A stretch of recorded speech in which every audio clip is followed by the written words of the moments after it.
Again welcome to my YouTube channel knowledge Adda. तो start कर लेते हैं हम लोग जेनेटिक्स का लेक्चर नंबर 10 जिसका नाम है ओपेरॉन मॉडल। तो ओपेरॉन मॉडल के बारे में हम लोग काफी कुछ चीजें विद डायग्राम यहाँ पर डिस्कस करेंगे। ये हमारा लायन बैच है। इस बैच के सारे वीडियो बिल्कुल फ्री है, यूट्यूब पर सारे वीडियो आप लोगों को मिल जाएंगे। किसी भी टॉपिक को अगर आप नॉलेज अड्डा या फिर लायन बैच के नाम से सर्च करोगे तो आप लोग को यूट्यूब पर सारे टॉपिक मिल जाएंगे। इसके अलावा बहुत सारे बीएससी जूलॉजी के ऐसे चैप्टर है जिसका लिंक मैं नीचे डिस्क्रिप्शन बॉक्स में डाल करके रखा हुआ है। आप चाहे तो वहां पर आप जाकर के चेक कर सकते हैं या फिर अपने चैनल के प्लेलिस्ट में भी जा सकते हैं। बहुत ही अच्छा इसका मैंने नोट्स भी प्रिपेयर किया हुआ है, नीचे दिए गए नंबर पर आप लोग कांटेक्ट कर सकते हो। तो चलिए गाइस स्टार्ट कर लेते हैं आज का वेरी इजी टॉपिक जिसका नाम है ओपेरॉन मॉडल। तो चलिए स्टार्ट कर लेते हैं हम लोग आज का टॉपिक जिसका नाम है ओपेरॉन मॉडल। तो आगे हम लोग इसका डायग्राम भी देखेंगे ओपेरॉन मॉडल का, बट यहाँ पर मैं जो भी पॉइंट आप लोगों को बताते जाऊंगी उसको आप लोग नोट करते जाना, क्योंकि अगर आप जितने भी पॉइंट को नोट करोगे तो आप लोगों का बहुत अच्छा नोट्स इससे बन जाएगा, जो कि एग्जाम में भी अगर आप लिखते हो तो आपको काफी अच्छे मार्क्स मिलेंगे, क्योंकि बहुत ही ईजी तरीके से मैंने ये सारे पॉइंट्स बनाए हुए हैं। ठीक है, चलिए स्टार्ट कर लेते हैं ओपेरॉन मॉडल। तो सबसे पहले बात ये आता है कि आखिर ओपेरॉन मॉडल की प्रस्तुति किनके द्वारा की गई। तो ओपेरॉन मॉडल की प्रस्तुति सर्वप्रथम जैकब और मोनोड के द्वारा सन 1961 में किया गया है ना। 1961 में जैकब और मोनोड नाम के जो दो साइंटिस्ट थे उन्होंने सबसे पहले ओपेरॉन मॉडल को प्रस्तुत किया, या फिर ओपेरॉन मॉडल का जो भी संकल्पना था, जो भी हाइपोथेसिस था, उनके द्वारा दिया गया। इन्होंने किनके ऊपर स्टडी किया? ई कोलाई के ऊपर, है ना। ई कोलाई के ऊपर इन्होंने स्टडी किया। ई कोलाइट के जो भी लैक्टोज अपचयन की जो क्रिया, जो भी लैक्टोज का जो कैटाबॉलिज्म है उसके ऊपर उन्होंने स्टडी किया और उन्होंने ओपेरॉन मॉडल को प्रस्तुत किया। तो सबसे पहला पॉइंट आप लोग लिख सकते हो कि जैकब और मोनोड के द्वारा सन 1961 में ओपेरॉन मॉडल की प्रस्तुति की गई। पहला टॉपिक समझ में आया, पहला पॉइंट। चलिए आगे हम लोग देख लेते हैं। नोबेल पुरस्कार से इन्हें सम्मानित किया गया सन 1965 में। इस कार्य के लिए उन्हें 1965 में नोबेल पुरस्कार से सम्मानित किया गया। और ये जो दोनों साइंटिस्ट थे वो पास्चर इंस्टीट्यूट से क्या थे? संबंधित थे। तो ये सब चीजें आप लोग क्या कर सकते हो? ओपेरॉन मॉडल के इंट्रो में लिख सकते हो। जो भी साइंटिस्ट वगैरह का नाम है उसको लिखना वेरी वेरी इंपॉर्टेंट है। यहाँ तक आपको क्लियर हुआ? अब सवाल ये है कि आखिर ये ओपेरॉन मॉडल को प्रस्तुत करने की आवश्यकता क्यों पड़ी। तो उसका मेन रीजन ये है, यहाँ पर ध्यान से समझना और इसको आप लोग नोट कर लेना। प्रोकैरियोटिक सेल में एंजाइम सिंथेसिस, जिसको हिंदी में हम लोग कहते हैं एंजाइम संश्लेषण, है ना। प्रोकैरियोटिक सेल में एंजाइम संश्लेषण के प्रेरण एवं दमन को समझाने के लिए यह संकल्पना या फिर यह मॉडल प्रस्तुत किया गया। अब देखो इस डेफिनेशन में आपको एक दो टर्म यहाँ पर यूज हो रहा है। सबसे पहला है प्रेरण, जिसको हम लोग कहते हैं इंडक्शन, और दूसरा है दमन, जो कि आप लोगों के लिए बिल्कुल नया है ना। तो इस टॉपिक को हम लोग समझेंगे कि आखिर प्रेरण क्या होता है और दमन क्या होता है। आगे मैं आप लोगों को इसको अच्छे से समझाऊंगी कि प्रेरण और दमन क्या होता है। बट यहाँ तक आप लोग समझो कि जो प्रोकैरियोटिक सेल है, देखो यहाँ पर प्रोकैरियोटिक सेल का यूज क्यों किया गया है गाइस, क्योंकि जो यूकैरियोटिक जो कोशिकाएं होती है ना उनमें स्टडी करना थोड़ा सा कठिन होता है ना। इसलिए इस सीरिया कोलाई को लिया गया, ई कोलाई को लिया गया। मैंने शुरू में ही बताया था ना कि ई कोलाई के ऊपर क्या किया गया है, ये स्टडी किया गया है, जो कि एक प्रोकैरियोटिक सेल होता है। तो प्रोकैरियोटिक सेल में एंजाइम सिंथेसिस को, मतलब जो एंजाइम का जो भी संश्लेषण हो रहा है उनके प्रेरण एवं दमन को समझाने के लिए यह संकल्पना प्रस्तुत किया गया। तो अगर आप पॉइंट कर रहे हो, नोट कर रहे हो, तो ये पूरा पॉइंट को आप लोग नोट कर लो। प्रोकैरियोटिक सेल में एंजाइम संश्लेषण के प्रेरण एवं दमन को समझाने के लिए इस संकल्पना को क्या किया गया है? प्रस्तुत किया गया है। ठीक, पहला पॉइंट समझ में आया। जब मैं आप लोगों को मॉडल बताऊंगी ना, ओपेरॉन मॉडल को पूरा डायग्राम के सहित बताऊंगी, तो फिर ये सब चीजें आप लोगों को बाद में समझ में आते जाएगा। तो अभी क्या करना है आपको? केवल डेफिनेशन को आपको नोट करते जाना है। ठीक है गाइस, चलिए नेक्स्ट पॉइंट है जो कि मैं शुरू में ही बता चुकी हूँ। एस्चेरिचिया कोलाई के लैक्टोज के कैटाबॉलिज्म की क्या किया गया? स्टडी किया गया।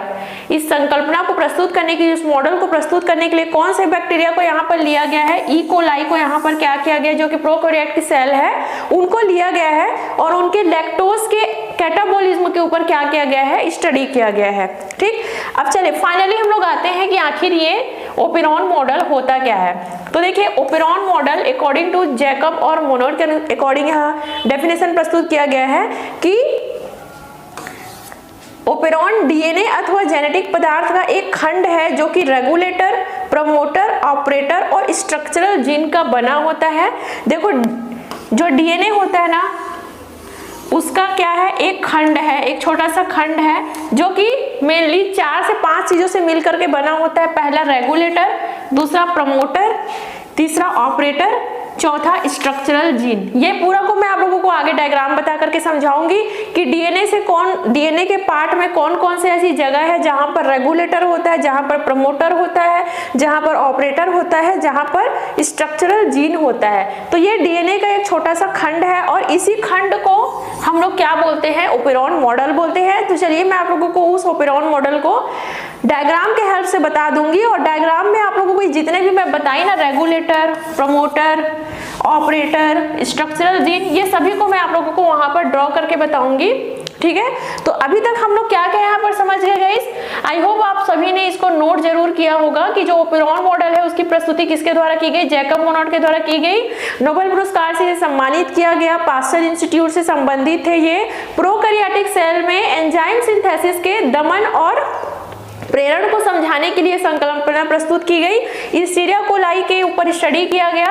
और ओपेरॉन मॉडल क्या है, डीएनए का एक पार्ट है जिसमें कौन कौन से डीएनए का पार्ट है जो किससे किससे मिलकर के बना होता है, रेगुलेटर, प्रमोटर, ऑपरेटर और स्ट्रक्चरल जीन, है ना। तो डायग्राम को समझने से पहले मैंने शुरू में ही कहा था कि मैं ये 2 पॉइंट को बताऊंगी, पहला प्रेरण और दूसरा दमन। इसका मैं आप लोगों को डेफिनेशन बता देती हूँ, देन डायग्राम हम लोग ओपेरॉन मॉडल का समझेंगे। वहां पर आपको 2 टर्म यूज हुआ था, वहां पर हम लोगों ने पढ़ा था प्रेरण और दमन। इसको हम लोग समझ लेते हैं, इसका डेफिनेशन भी आप लोग नोट कर लो, देन उसके बाद हम लोग ओपेरॉन मॉडल को समझेंगे। ठीक है, चलिए प्रेरण का मतलब क्या होता है, नया टर्म है आप लोग के लिए, जीनों को एंजाइम उत्पन्न करने के लिए प्रेरित करना। जो जीन्स हैं, डीएनए में जो भी जीन्स हैं उनको एंजाइम उत्पन्न करने के लिए प्रेरित करना। तो ये जो टर्म है वो किसके लिए यूज किया गया, प्रेरण के लिए यूज किया गया है। मींस प्रेरण मतलब क्या होता है, किसी भी जीन को एंजाइम उत्पन्न करने के लिए प्रेरित करना ही क्या कहलाता है, प्रेरण कहलाता है। आगे जब मैं आप लोगों को ओपेरॉन मॉडल में इंडक्शन वर्ड यूज करूंगी तो आप लोगों को समझ जाना है इंडक्शन का मतलब क्या हो रहा है, कोई पर्टिकुलर जीन्स है जो कि एंजाइम उत्पन्न करने के लिए उसको प्रेरित किया जा रहा है ना, तो वो क्या कहलाता है, इंडक्शन कहलाता है। और एंजाइम के निर्माण को प्रेरित करने वाले जो पदार्थ होते हैं वो क्या कहलाते हैं, आपका प्रेरक कहलाते हैं या फिर इंड्यूसर कहलाते हैं। ठीक, समझ में आया आप लोगों को। तो 2 टर्म आप लोग याद रखना, पहला प्रेरण और दूसरा प्रेरक। प्रेरक मतलब ऐसे पदार्थ जो कि जीन को एंजाइम उत्पन्न करने के लिए क्या कर रहे हैं, प्रेरित कर रहे हैं। ठीक, दोनों को लिख लिया आप लोग। ये क्या है, प्रेरण का डेफिनेशन टाइप आप लोग इसको लिख सकते हो। दूसरा टर्म हमको मिला था दमन। दमन, आखिर ये दमन क्या होता है, तो प्रोटीन सिंथेसिस का रुक जाना। देखो लास्ट टाइम जब मैंने आप लोगों को ट्रांसलेशन और ट्रांसक्रिप्शन बताया था तो उस वक्त मैंने आप लोगों को बताया था कि जो आरएनए होते हैं वो क्या करते हैं, प्रोटीन निर्माण करते हैं, मतलब प्रोटीन का क्या करते हैं, सिंथेसिस करते हैं। तो दमन किसके लिए यूज हुआ है, रिप्रेशन मतलब क्या होता है, प्रोटीन सिंथेसिस का रुक जाना, मतलब जो प्रोटीन बनने वाला है ना वो वहां पर क्या हो जाता है, रुक जाता है। तो उस प्रक्रिया को हम लोग क्या बोलते हैं, दमन या फिर रिप्रेशन बोलते हैं। इस पदार्थ को दमन कर कहते हैं। ऐसे पदार्थ जो कि प्रोटीन सिंथेसिस को क्या कर रहे हैं, रोक रहे हैं, उस टाइप के पदार्थ को हम लोग क्या बोलते हैं, दमन कर या फिर रिप्रेशन बोलते हैं, है ना। तो 2 टर्म आप लोग अच्छे से याद कर लो, पहला क्या, प्रेरण और दूसरा दमन। पूरे ओपेरॉन मॉडल में ये बार-बार वर्ड यूज होगा, प्रेरण और दमन। ठीक है गाइस, चलिए अब हम लोग फाइनली ओपेरॉन मॉडल को समझ लेते हैं। तो चलिए गाइस हम लोग स्टार्ट कर लेते हैं। सो गाइस यहाँ पर आप एक डायग्राम देख रहे हो, सबसे पहले तो आप लोग उसका स्क्रीनशॉट ले लो, है ना। और इसको क्या करना है, आपको अपने एग्जाम में बनाना है। अगर ओपेरॉन मॉडल आता है तो इस मॉडल को क्या करना है, आपको बनाना है। अगर आपके बुक में थोड़ा सा हार्ड भी दिया होगा बट यहाँ पर जो मैं बनाई हूँ बहुत ही ज़्यादा इजी है, इसको आप लोग अपने नोट्स में इंक्लूड कर सकते हो, है ना। चलिए हम लोग स्टार्ट कर लेते हैं ओपेरॉन मॉडल। तो जैसा कि मैंने कहा था कि जो ओपेरॉन मॉडल होता है वो डीएनए का क्या होता है, एक पार्ट होता है, डीएनए का एक छोटा सा खंड होता है। सबसे पहले यहाँ पर आप लोगों को जो शो हो रहा है, ये जो इस तरीके से शो हो रहा है, ये क्या है, डीएनए है ना। ये जो लंबा सा ऐसा दिख रहा है ना वो क्या है, डीएनए है। अब डीएनए के एक एक पार्ट को मैं आप लोगों को बताते जाऊंगी। शुरू में ही मैंने आप लोगों को बताया था कि जो ओपेरॉन मॉडल होता है वो किन से मिल करके बना होता है, regulator gene, promoter gene, operator gene और स्ट्रक्चरल जीन, है ना। तो इन 4 चीजों से मिल करके ओपेरॉन मॉडल को बनाया गया है। तो सबसे पहला पार्ट देखिए, सबसे पहले आता है आपका रेगुलेटर जीन, जिसको आई से रिप्रेजेंट करते हैं, हमेशा इसको आई से रिप्रेजेंट करते हैं। तो अगर आप डीएनए बनाते हो तो जब भी आप डीएनए बनाओगे ना तो उसको कितना खंड में 1 2 3 4 5 6 पार्ट में उसको क्या कर लेना, डिवाइड कर लेना। तो जो सबसे पहला वाला आपका पार्ट होगा ना वो क्या कहलाता है, आपका रेगुलेटर जीन कहलाता है।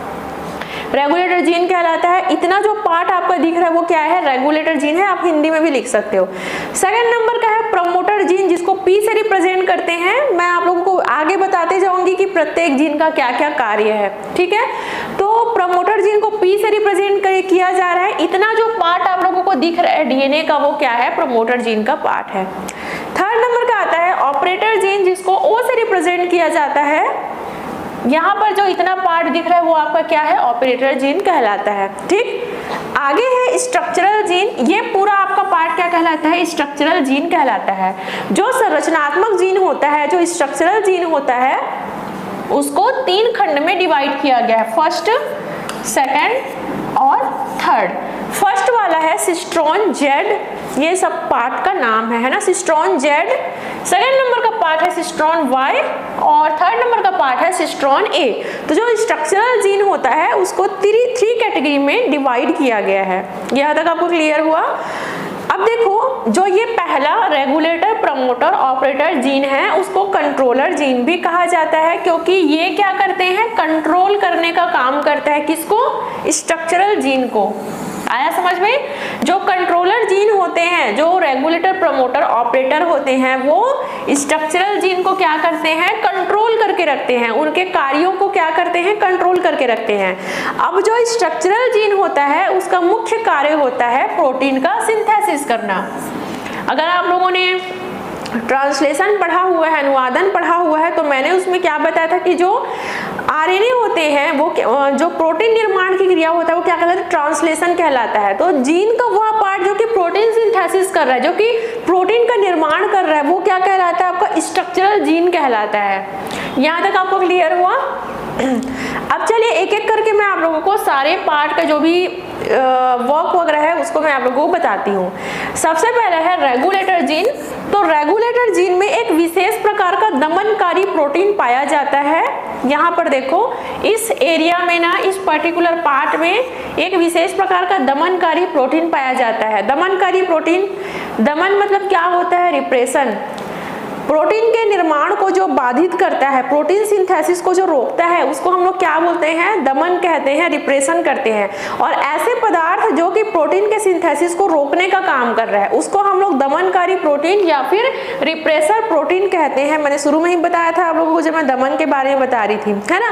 तो जो रेगुलेटर जीन होता है ना, उसमें एक विशेष प्रकार का प्रोटीन, दमनकारी प्रोटीन पाया जाता है, जो कि क्या करता है, यहाँ पर जो भी प्रोटीन सिंथेसिस होने वाला है, स्ट्रक्चरल जीन में जो भी प्रोटीन सिंथेसिस होने वाला है उसको रोकने का काम करता है, उस पर बाधा डालने का क्या करता है, कार्य करता है। और ऐसा दमनकारी प्रोटीन रेगुलेटर जीन में क्या होता है गाइस, पाया जाता है। आगे समझ में। अब ये जो दमनकारी प्रोटीन है ना, वो किसके साथ बाइंड करता है, किसके साथ बाधित होता है, ये ऑपरेटर जीन के साथ। ऑपरेटर जीन के साथ आकर के वहां पर बंध जाता है और बंद करके जो भी प्रोटीन सिंथेसिस के निर्माण की प्रक्रिया है उसको क्या करता है, ये बाधित करता है। आया समझ में इतना, ठीक है। अब ये जो दमनकारी प्रोटीन है वो या तो एक्टिव भी हो सकते हैं और वो इनएक्टिव भी हो सकते हैं, मतलब सक्रिय अवस्था में भी रहते हैं और कभी कभी निष्क्रिय अवस्था में भी ये रहते हैं। आ रहा है गाइस आप लोगों को समझ में। देखो टॉपिक है थोड़ा लंबा चौड़ा, तो मैं जितने भी पॉइंट बोल रही हूँ ना उसको रफली क्या करते जाओ, नोट करते जाओ। आगे रेगुलेटर जीन समझ में क्या रहता है, यहाँ पर दमनकारी प्रोटीन रहता है।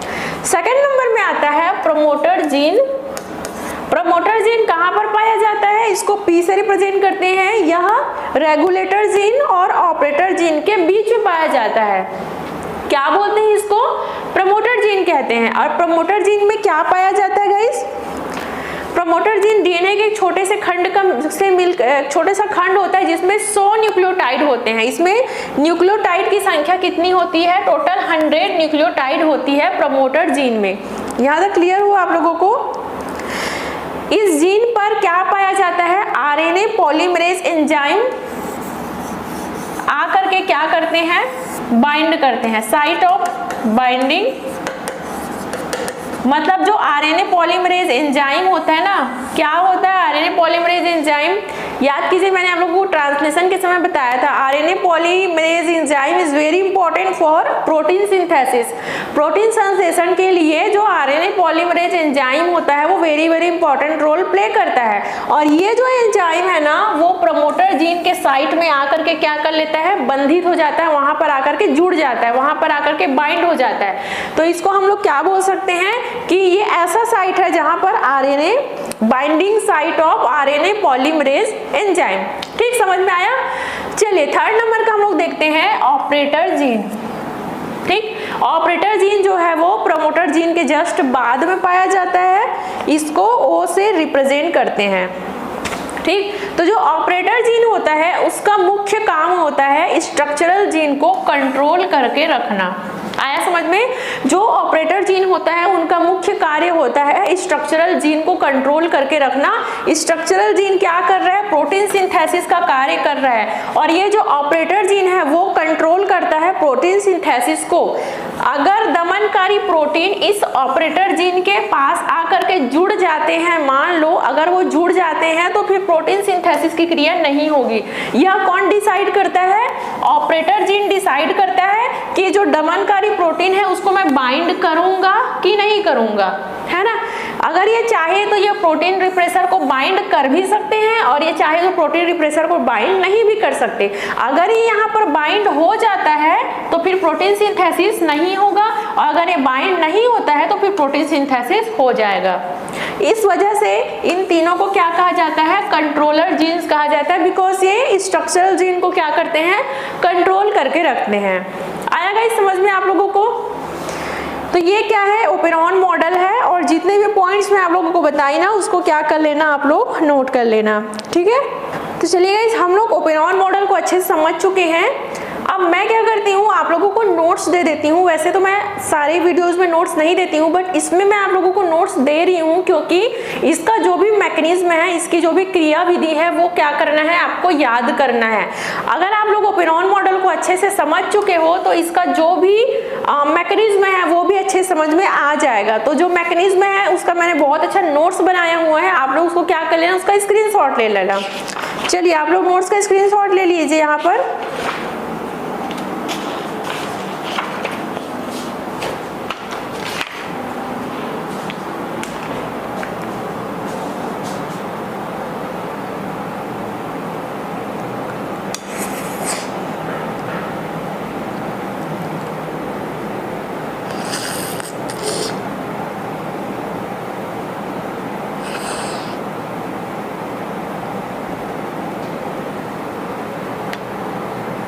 एग्जाम में ओपेरॉन मॉडल आता है तो पूरा मॉडल को बना लेना, और जो मैं नोट्स दी हूँ ना, जो भी इसका मैकेनिज्म है उसको भी लिखना। मैकेनिज्म मैं इसलिए नहीं समझाई हूँ क्योंकि अगर आप लोगों को ओपेरॉन मॉडल समझ में आ गया है तो मैकेनिज्म भी आप लोगों को समझ में आ जाएगा। तो आप लोग नोट्स को आप लोग क्या कर लेना, उसको अच्छे से याद कर लेना।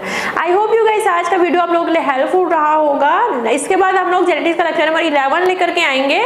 सो आज के लिए इतना ही guys, thank you so much for watching this video.